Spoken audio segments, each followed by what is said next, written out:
우리 송경호 중앙지검장 그리고 네. 신봉수 수원지검 안 보이네요. 역시 두 분께 일단 아까 오전 질의에서 다른 의원님들 질의에 답변하신 게 있기 때문에 제가 훈계는 아니고요.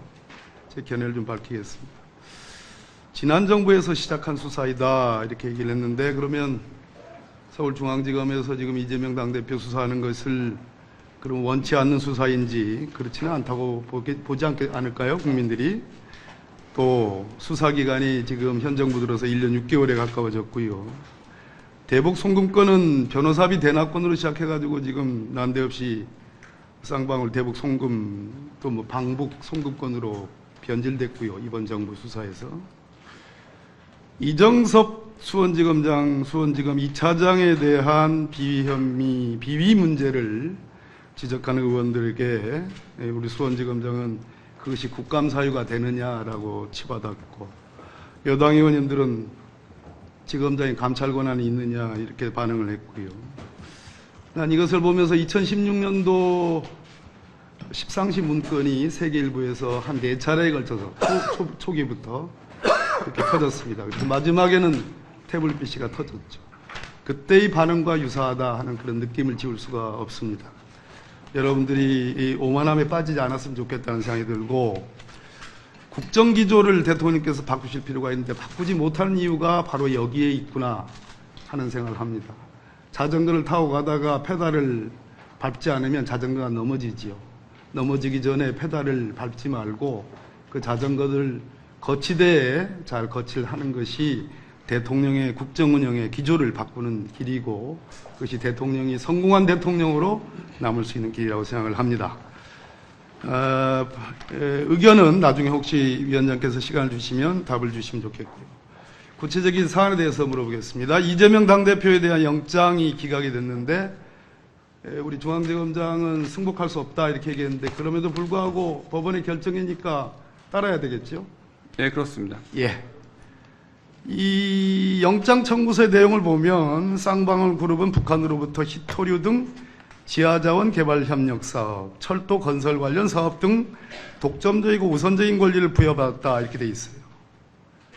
이런 몇 가지의 북한으로부터 보장받는 이런 사업이 경기도지사가 처분 권한이 있는 사업입니까?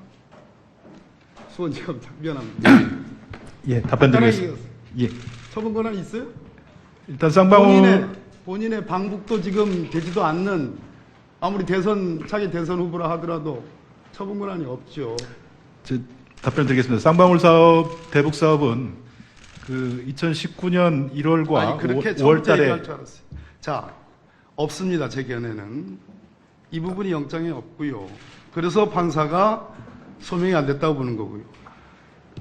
향후 추진할 경기도 대북 사업에 대한 우선적 기회를 청탁의 명목으로 부여받았다.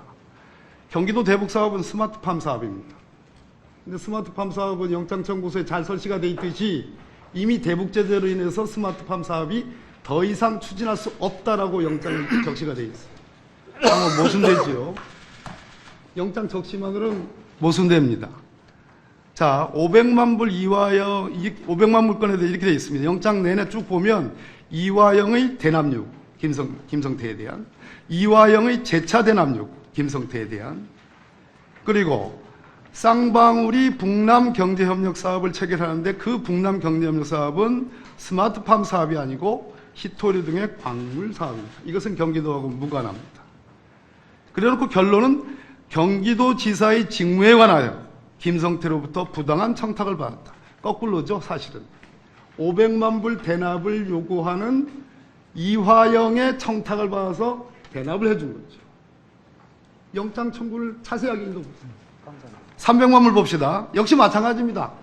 김성태가 무슨 부정한 청탁, 경기도지사의 업무에 관해서 부정한 청탁을 한 게 아니라 거꾸로 이화영이 이북에 방북 요청을 하고 북한에 가가지고 방북 논의를 하고, 그래서 경기도지사 명의로 북한에 초청 공문을 2차례를 보내고, 즉 아쉬운 쪽은 쌍방울의 김성태가 아니고 이화영이 했다는 것이 영장 곳곳에 있습니다.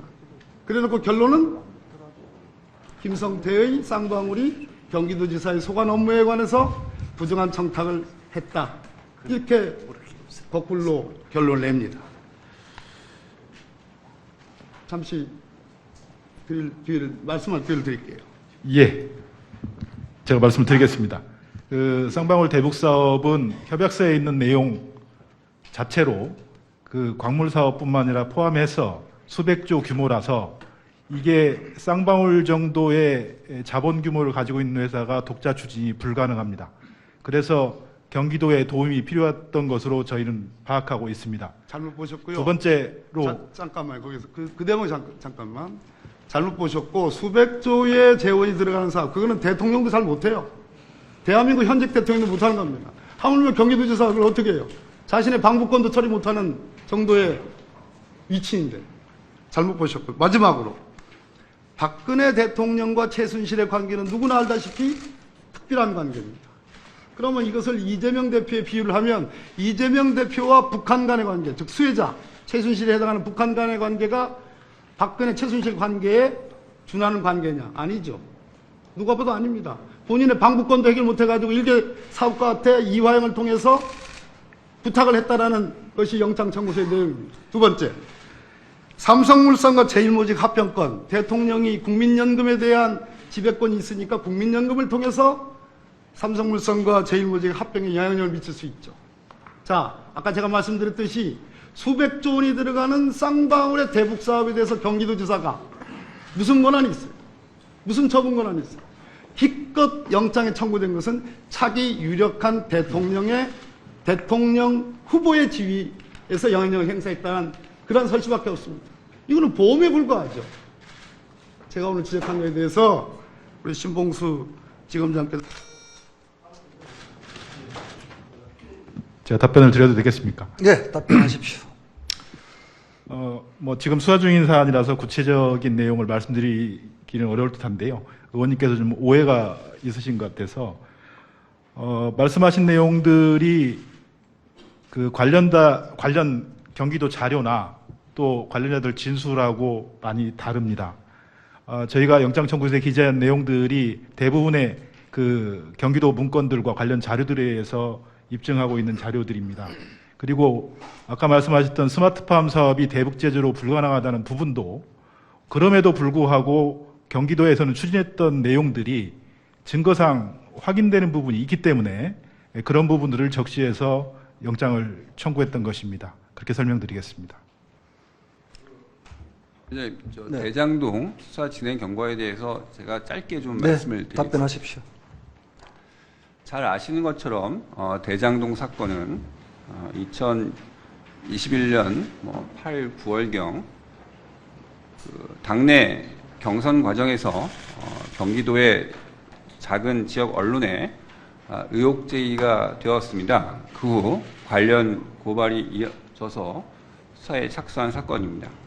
제가 작년 5월경 부임하고 7월경 수사팀을 재편한 이후에 대장동 수사기록 전체를 점검을 해보니 직접 실행행위자들만에 대한 수사만 이루어졌고 그 부분에 대한 기소만 이루어졌습니다. 문제는 배후 공범들에 대한 수사가 전혀 진행되지 않았던 것입니다. 그래서 대장동 사건의 배후 공범들에 대한 수사를 진행했고 그 진행하는 과정에서 대장동이나 비례 개발 비리 사건뿐만 아니라 어떤 다수의 증거, 진술이나 물적 증거와 부합하는 다수 중대 사건들의 의혹이 확인되고 그 사건에 대한 수사를 진행하지 않을 수 없었습니다. 그 과정에서 수사한 것이 화천대유 관계인 11명의 범죄 수익 은닉 범행에 대한 수사를 진행했고 잘 아시는 것처럼 수표 149억의 현물을 압수하기도 했습니다. 또 대장동 사건은 저희가 기타 공범들에 대한 수사를 통해 2,222억 원 상당의 금액에 대한 추징 보전도 했고 또 이재명 대표의 최측근이라 불리던 정진상, 김용의 부패 방지 사건 수사도 했습니다. 또한 박영수 전 특검에 대한 수사도 진행됐고 그러니까 이런 아주 대형 비리 사건을 수사하다 보니 수사 기한이 어느 정도 소요될 수밖에 없습니다. 또한 수사 과정에 이런 일이 있었습니다.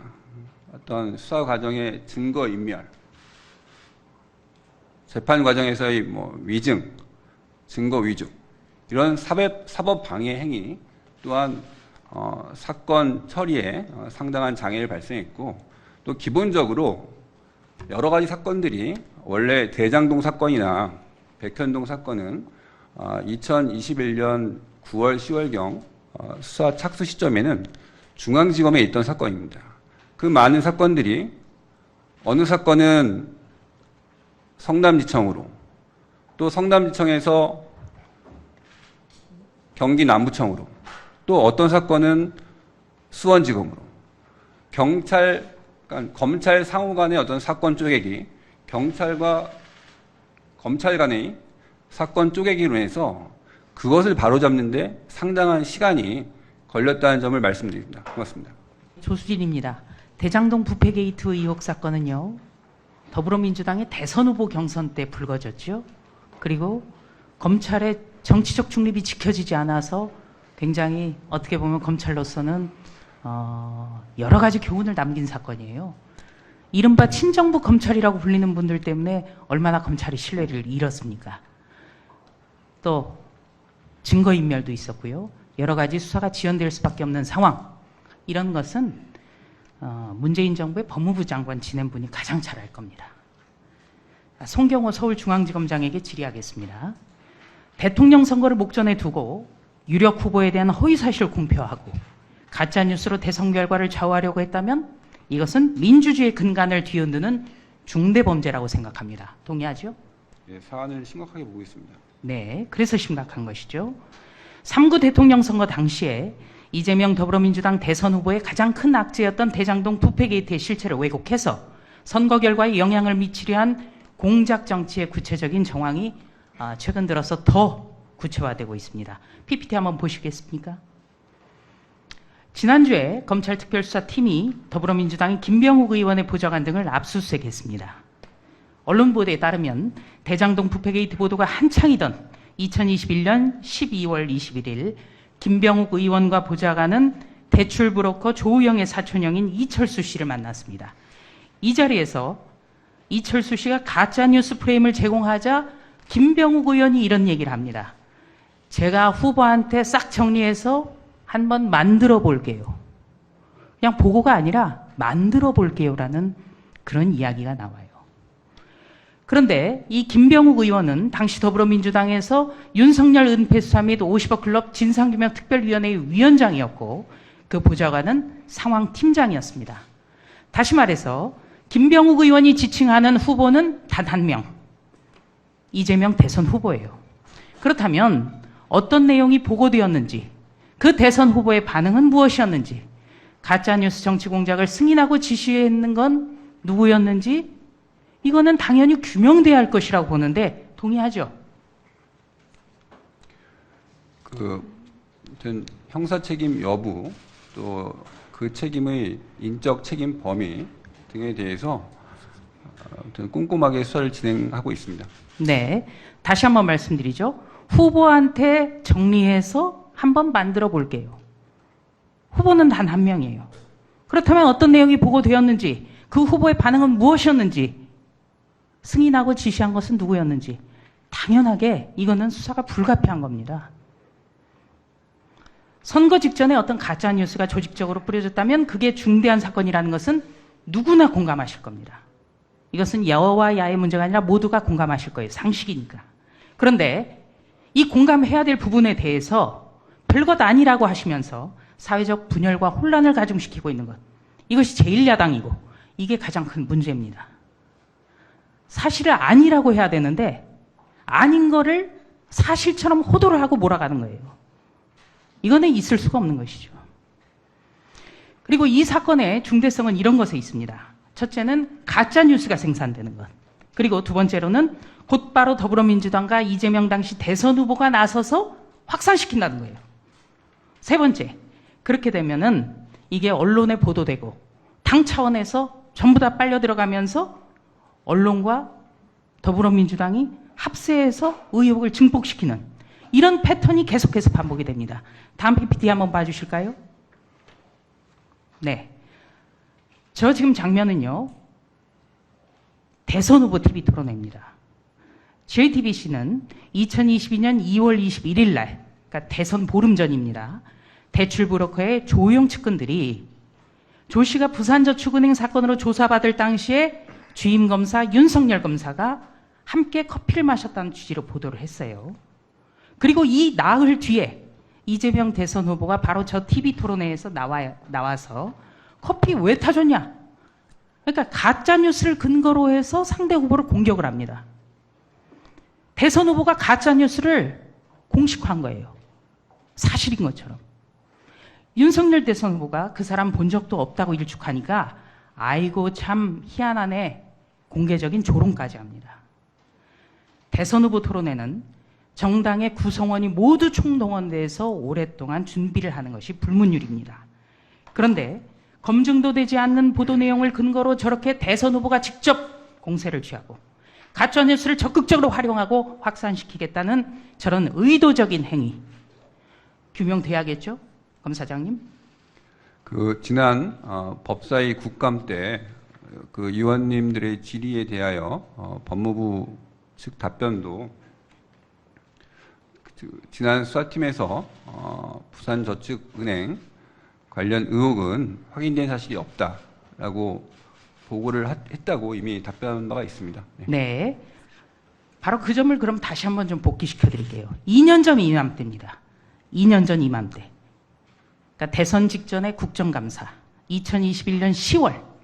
윤호중 당시 원내대표가 부산저축은행 부실대출 자금이 대장동 수익 종잣돈이라고 주장해요.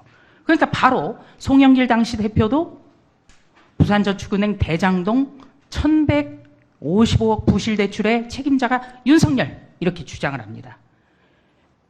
그러니까 김호수 검찰총장이 부산저축은행 사건 재수사를 하겠다고 천명을 하죠. 이거는 금방 서울중앙지검장이 얘기한 대로 알아보니까 이건 사실이 아닌 거예요. 그런데 문제는 검찰총장 발언 이후에 법무부 장관이 부산저축은행 수사가 납득하기 어려운 지점이 있다고 발언을 합니다. 법무부 장관이 직접 가짜뉴스에 동조를 하는 거예요. 그리고 또 법무부 장관이 윤석열의 부산저축은행 부실수사 의혹은 해명돼야 할 중요한 쟁점이라고 하면서 부실수사를 기정사실화하는 것 같은 발언을 한다는 겁니다. 따라서 이 사건은요, 대선 후보, 언론, 더불어민주당, 여기에 이른바 친정부 검찰이라고 불렸던 분들, 그리고 법무부 장관까지 모두 가세한 정말 희대의 사건이고 반드시 철저하게 규명돼야 된다고. 제기되는 의혹 전반에 대해서 철저한 수사를 거쳐 있으면 있다, 없으면 없다, 말씀드리겠습니다.